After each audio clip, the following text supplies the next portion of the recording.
And I am done. Okay, so I just finished up reading Son of a Liche by Zachary Pike. This is the second book in the Dark Prophet trilogy. The first book being 𝐒𝐿𝐴𝐼𝐼𝐼, a book that I just read about a month ago. And I was super excited to get to this one because of how much I loved that first book. And if you haven't seen that review, click up here to check it out. So I'm going to go ahead and give this book a 4.5 out of 5 stars. I liked it a lot. I love this book. It wasn't quite that top tier of book, but 4.5 stars is great for me, and that's above my average. And average, I give about a 3.9 to my books if you average it out. So yeah, 4.5 is a great book. But it's hard for me to judge this book without comparing it to its predecessor. And the predecessor book, I just got done talking about that book, going through my top 100 fantasy books of all time, and it was relatively high. I think it was in the 60s, but this book's not quite there. And it had a couple problems with it that I want to talk about, but it had so many things right. But I fear, and I do this a lot, that this review is going to come off like I didn't like the book. And that's because I can't help but judge it based on that other book, so I have criticisms. But I do want to be careful to talk about how much I did like about this book, because I did really like this book and want to recommend it to everybody. And I do think this series, which only has 2 books out so far, the third book has not been announced on when it's going to come out. It's probably years away. But I highly recommend everybody to jump into this book, especially those that are Terry Pratchett fans. I think this is the best predecessor to Terry Pratchett that I've ever read. And I've tried to read many books that try to do similar things than he done. This is the only one that I've read that have ever worked. And I would say that I like this book and the predecessor more than I liked most Terry Pratchett books. And I'm a big Terry Pratchett fan, so that should tell you something about how funny these books are, how poignant, how well of a satire they are. And this series about a specific thing, the banking industry. But it kind of satirizes fantasy in general and common fantasy tropes, and trying to make fun of them and trying to play them in a different light so that you're never really sure what you're going to expect. And it's always very witty and smart, and I love that so much. I thought that this book improved the plot from the first book. And, you know, when I think about that first book and I look back on it, what I liked most about it was how funny it was. It really made me laugh out loud. And not very many books can truly make me just belly laugh like that one. In fact, it had the funniest moment of any book I've ever read. And this book was not as funny. It certainly was witty. It did make me have some laughs, but not to that level and not the sustained level that the first one had. But I did think the plot was better. But the first one, the plot was the weakest part of the book.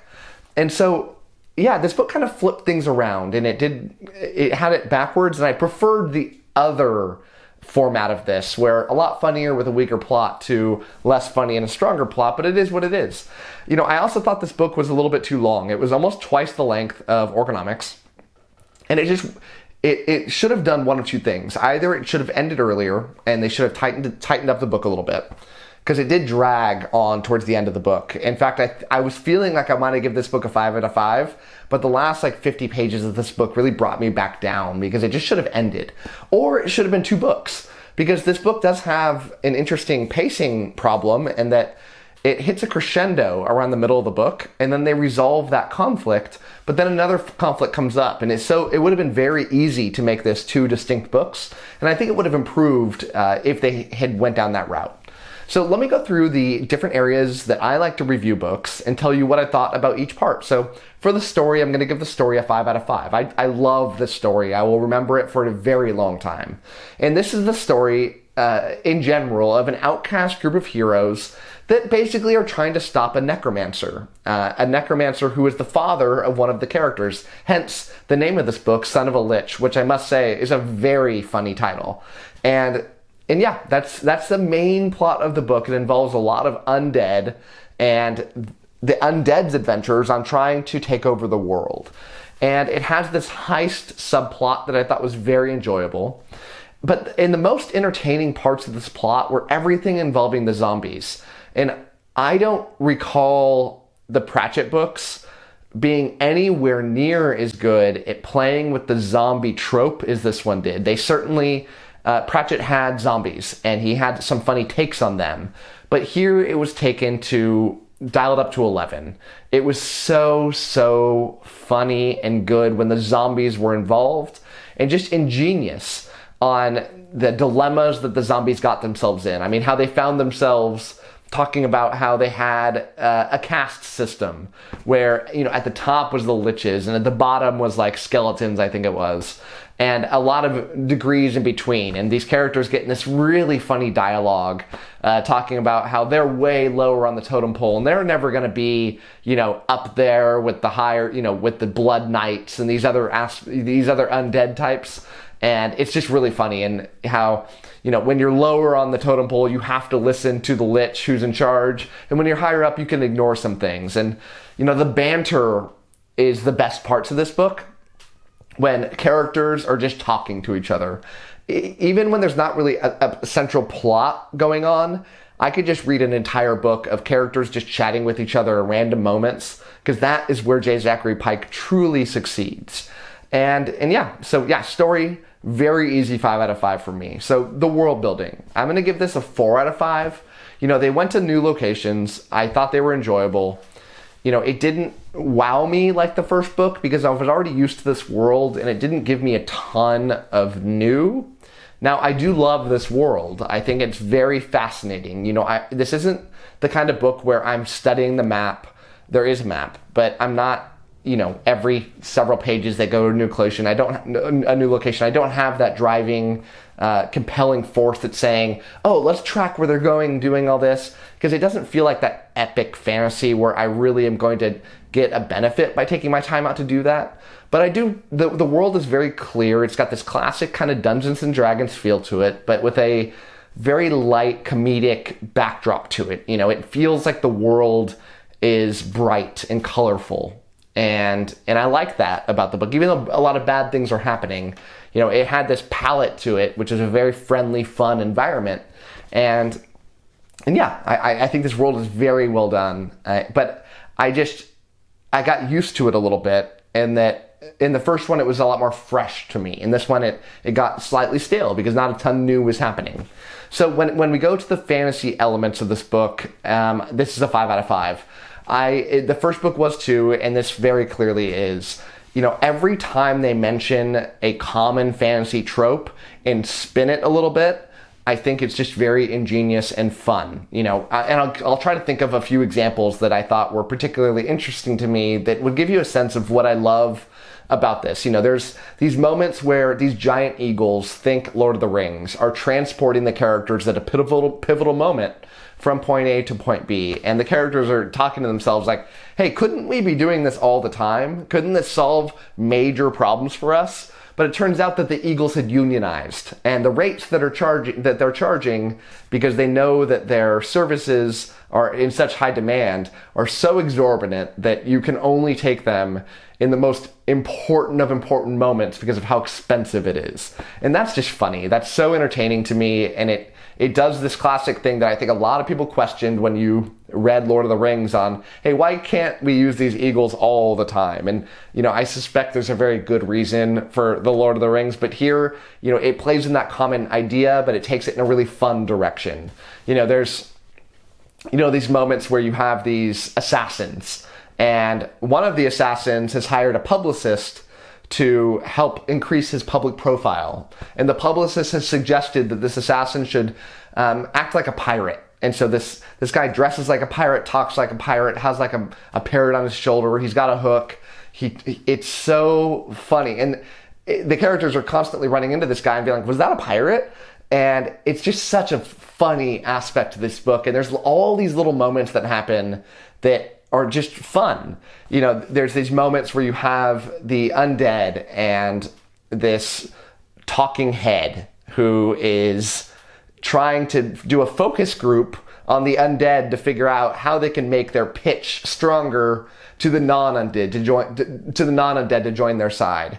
And it's these classic things that, you know, lots of fantasy books have undead, but none of them go in this direction and just make you smile. And so, yeah, the fantasy elements were just top tier. The characters, I'm going to give a 4 out of 5, and I'm going to downgrade the score from the original book, in that I do love the characters, and that's why the score's high. My problem is that all the character development seemed like it happened in the first book.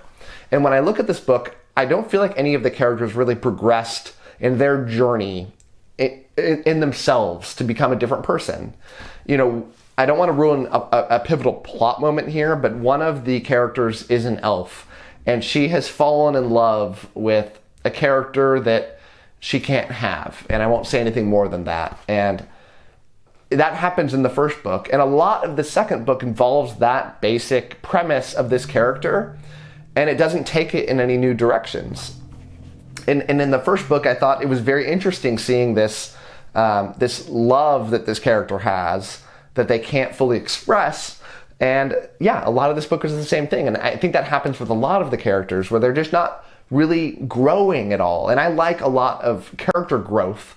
That's something that really attaches me to characters more, and I just, you know, I struggled to want to, you know, fall in love with these characters more than I already had because of that inhibition that I felt had happened.